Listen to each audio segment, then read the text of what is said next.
What's up, guys? My name is Sam. In today's video, I just actually want to go and kind of go over what my honest opinions are about breeding snakes. For those of you who know me, know and watch my videos, know that I'm mainly a tortoise person and a turtle person, which is an exceptional amount of work. But this is my first year actually breeding hognose snakes successfully. And I kind of just want to go into some insight about the cost breakdown, the amount of work that goes into it, all this other stuff. Because you guys know I give a lot of crap to the ball python people for good reason. But I kind of want to give my opinion on about all this other types of stuff that goes into it. So obviously, you guys know I give a lot of crap to ball python people. It's not because of, I don't know how to explain it.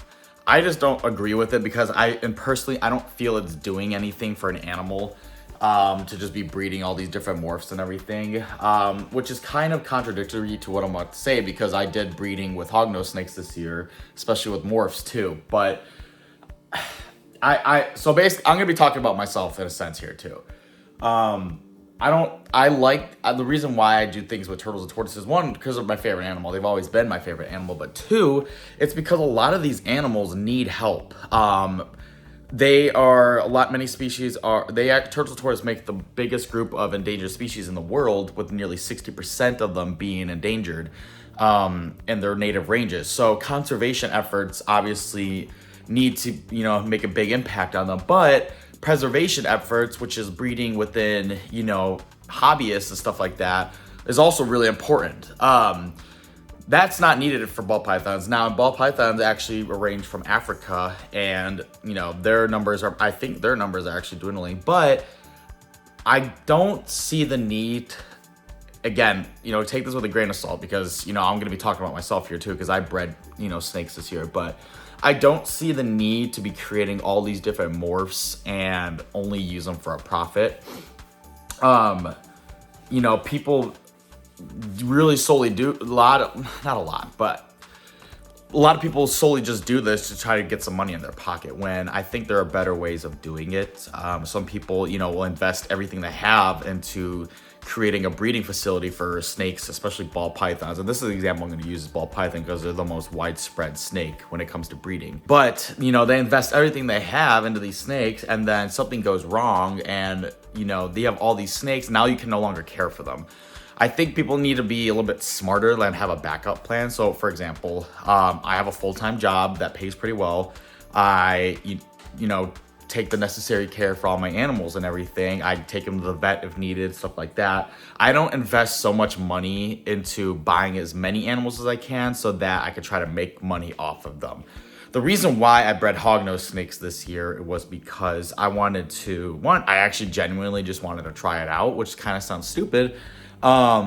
But I really just wanted to give it a try and see what it's like. And there's a lot of work that goes into it. I have to change out their substrate almost every few days. I got to feed them multiple times a week. Some animals are hard to get to start eating, especially a snake as small as a hognose snakes when they hatch. They are so freaking small, dude. They, sometimes need a little bit more work in order to get them going. And the cost, getting a snake rack, thermostat, all that stuff, making sure your parameters are all correct. There's a lot of money that goes into it up front. And, for those people who are breeding snakes like ball pythons and all that stuff and doing it right, investing, good amounts of money and doing everything the correct way, I have a lot of respect for them. But there are also people who are just like, okay, I want to get a boy and a girl and just start breeding them and see what happens. And then they don't have a game plan of what they're going to do. I had a set game plan. I was going to breed specific snakes. I didn't breed too many. I didn't breed more than I couldn't handle. I had a game plan of what I was going to do, how I wanted to set things up, getting them all started and all that. And then, locally, my main goal was to sell them all. And I've sold most of them by this point, but I still have a couple left that need to take a couple more meals before they're ready. But the point I'm trying to get at is if it's something that you're really going to be invested into, start small and then work your way up. Again, the main reason, which kind of contradicts what I'm saying because I don't think people should be breeding animals for a profit like that.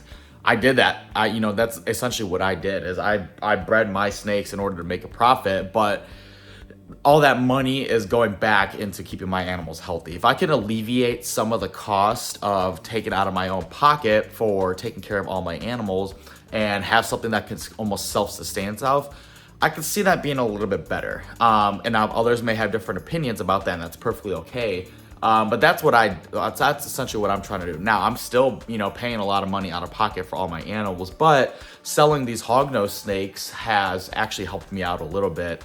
And giving me more money to put away to save or have, vet funds and stuff like that. So, I think if you have the right game plan for it, it is something that you could do. But yeah, I just kind of wanted to tell you guys, it's been a lot of work doing it, on top of all my other animals and all that stuff. I have multiple different types of animals, mainly turtles and tortoises, but I keep geckos, isopods, dart frogs, all that different type of stuff, bearded dragon. So, it's been a lot of work setting everything up and getting everything situated, but it has been well worth it. And it's been a learning lesson, absolutely, because, I give all this crap to these ball python people, but it does take a lot of work.